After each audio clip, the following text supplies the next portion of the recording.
Hallelujah. ദൈവനാമം വാഴ്ത്തപ്പെടുമാറാകട്ടെ. വേഗം വരുന്ന കർത്താവായ യേശു ക്രിസ്തുവിന്റെ നിസ്തുല്യ നാമത്തിൽ ഏവർക്കും സ്നേഹ വന്ദനത്തെ അറിയിക്കുന്നു.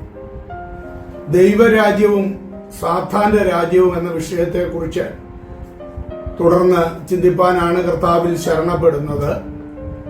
അഥവാ വിശുദ്ധ തിരുവചനത്തിലെ പ്രധാന വിഷയമാണ് ദൈവരാജ്യം എന്നത്. യേശുക്രിസ്തുവിന്റെ പ്രസംഗത്തിന്റെ കേന്ദ്ര വിഷയം തന്നെ ദൈവരാജ്യം എന്നതായിരുന്നു എന്ന് നമുക്ക് കാണുവാനായിട്ട് സാധിക്കും.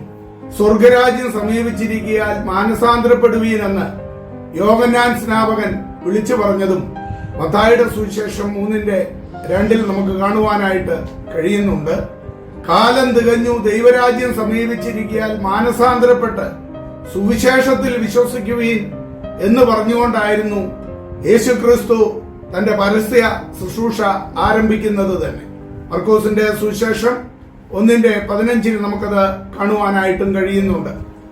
7ാമത്തെ ദൂതൻ ഊതിയപ്പോൾ ലോകരാജ്യത്വം നമ്മുടെ കർത്താവിനും അവന്റെ ക്രിസ്തുവിനും ആയിത്തീർന്നിരിക്കുന്നു, അവൻ എന്നേക്കും വാഴും എന്ന സ്വർഗത്തിൽ ഒരു മഹാശബ്ദമുണ്ടായി എന്നാണ് വെളിപ്പാട് പുസ്തകം 11:15 രേഖപ്പെടുത്തിയിരിക്കുന്നത്.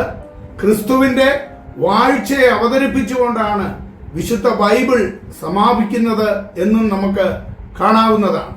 ക്രിസ്തുവിന്റെ ദൈവരാജ്യ സംബന്ധമായ പരാമർശങ്ങൾ ഭൂമിയില് ഒരു അക്ഷരീക രാജ്യസ്ഥാപനത്തെ ലക്ഷ്യമാക്കിയതായി യഹൂദന്മാരും അതേപോലെ യേശുവിന്റെ ശിഷ്യന്മാരും കരുതിയിരുന്നു. എന്നാൽ യേശു അപ്രകാരം കരുതിയിരുന്നില്ല എന്നതാണ് നാം മനസ്സിലാക്കേണ്ടത്. യേശു പീലാത്തോസിനോട് എന്റെ രാജ്യം ഐഹികമല്ല, എന്റെ രാജ്യം ഐഹികമായിരുന്നു എങ്കിൽ എന്നെ യഹൂദന്മാരുടെ കയ്യില് ഏൽപ്പിക്കാതെ വണ്ണം എന്റെ പടയാളികൾ പോരാടുമായിരുന്നു എന്നാണ് യോഹന്നാന്റെ സുവിശേഷം 18:36 താന് പറഞ്ഞ വിവരം നമുക്ക് കാണുവാനായിട്ടും സാധിക്കുന്നത്.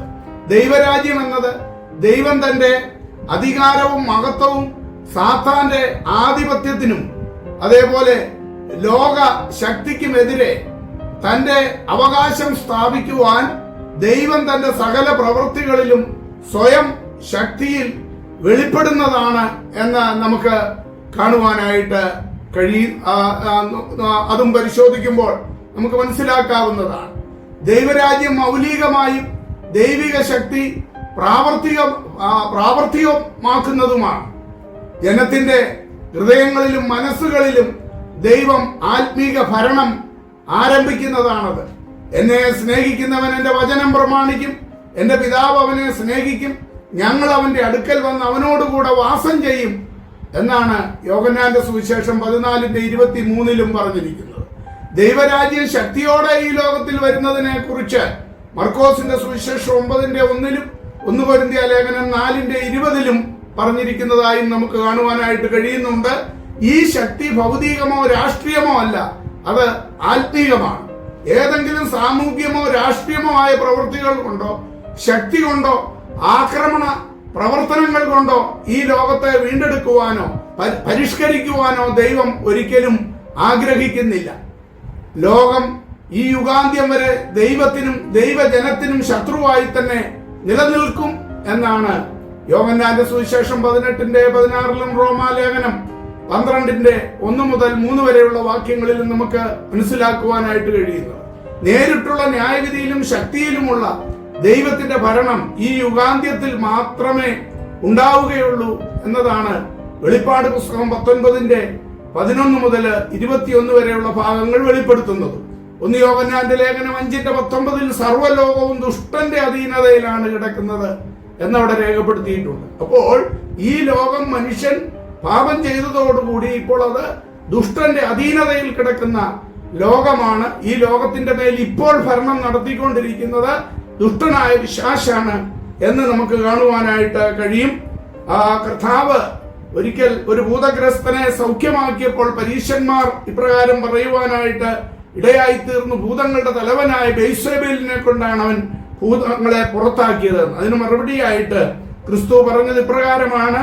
മത്തായിയുടെ സുവിശേഷം 12:24 മുതൽ പരീശന്മാർ ഇവൻ ഭൂതങ്ങളുടെ തലവനായ ബെൽസെബൂലിനെ കൊണ്ടല്ലാതെ ഭൂതങ്ങളെ പുറത്താക്കുന്നില്ല എന്ന് പറഞ്ഞു. അവൻ അവരുടെ നിരൂപണം അറിഞ്ഞ് അവരോട് പറഞ്ഞത്, ഈ രാജ്യം തന്നിൽ തന്നെ ചിത്രിച്ചുവെങ്കിൽ ശൂന്യമാകും.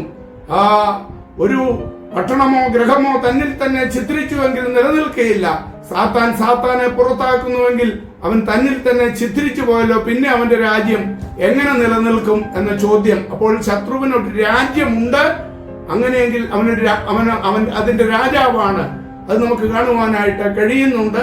അതേ പ്രിയമുള്ളവരെ, ദൈവരാജ്യത്തെ കുറിച്ചും അതേ ആ ദൈവത്തിന്റെ പ്രവർത്തനങ്ങളെ കുറിച്ചും നമുക്ക് അടുത്ത ദിവസങ്ങളിലും തുടർമാനമായി ദൈവവചനത്തിൽ ആശ്രയിച്ച് ചിന്തിക്കാം. അവിടുന്ന് നമ്മെ അനുഗ്രഹിക്കുമാറാകട്ടെ. എഴുന്നള്ളുന്നേശു രാജാവായി കർത്താവായി ഭരണം ചെയ്തിടുവാൻ, ദൈവരാജ്യം നമ്മിൽ സ്ഥാപിതമാക്കാൻ, സാത്താന്യ ശക്തിയെ തകർത്തിടുവാൻ. എഴുന്നള്ളുന്നേശു രാജാവായി കർത്താവായി ഭരണം ചെയ്തിടുവാൻ, ദൈവരാജ്യം നമ്മിൽ സ്ഥാപിതമാക്കാൻ, സാത്താന്യ ശക്തിയെ തകർത്തിടുവാൻ. യേശുവേ വന്നു വാഴണമേ, ഇനി ഞാനല്ല എന്നിൽ നീയല്ലോ. രാജാവേ വന്നു വാഴണമേ, ഇനി ഞാനല്ല എന്നിൽ നീയല്ലോ. യേശുവേ വന്നു വാഴണമേ, ഇനി ഞാനല്ല എന്നിൽ നീയല്ലോ. രാജാവേ വന്നു വാഴണമേ, ഇനി ഞാനല്ല എന്നിൽ നീയല്ലോ.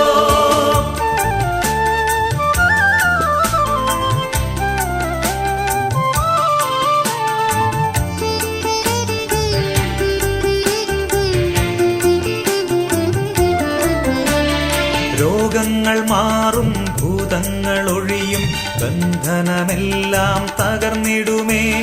കുരുടരും മുടന്തരും ചെകിടരുമെല്ലാം സ്വതന്ത്രമാകുന്ന ദൈവരാജ്യം.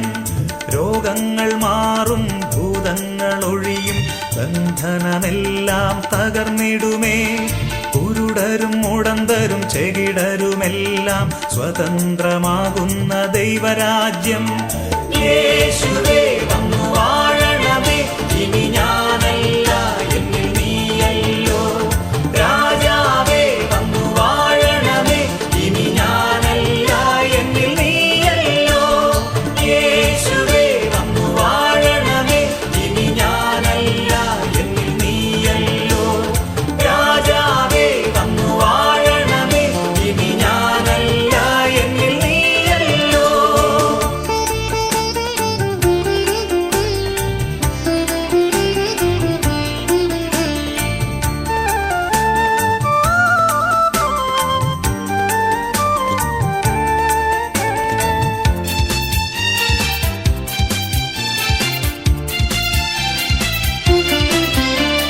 ഭയമെല്ലാം മാറും, നിരാശ നീങ്ങും, വിലാപം നൃത്തമായി തീർന്നിടുമേ. തുറന്നിടും വാതിൽ അടഞ്ഞവയെല്ലാം പൊരുതും മിശിഹാരാജൻ നമുക്കായി. ഭയമെല്ലാം മാറും, നിരാശ നീങ്ങും, വിലാപം നൃത്തമായി തീർന്നിടുമേ. തുറന്നിടും വാതിൽ അടഞ്ഞവയെല്ലാം പൊരുതും മിശിഹാരാജൻ നമുക്കായി.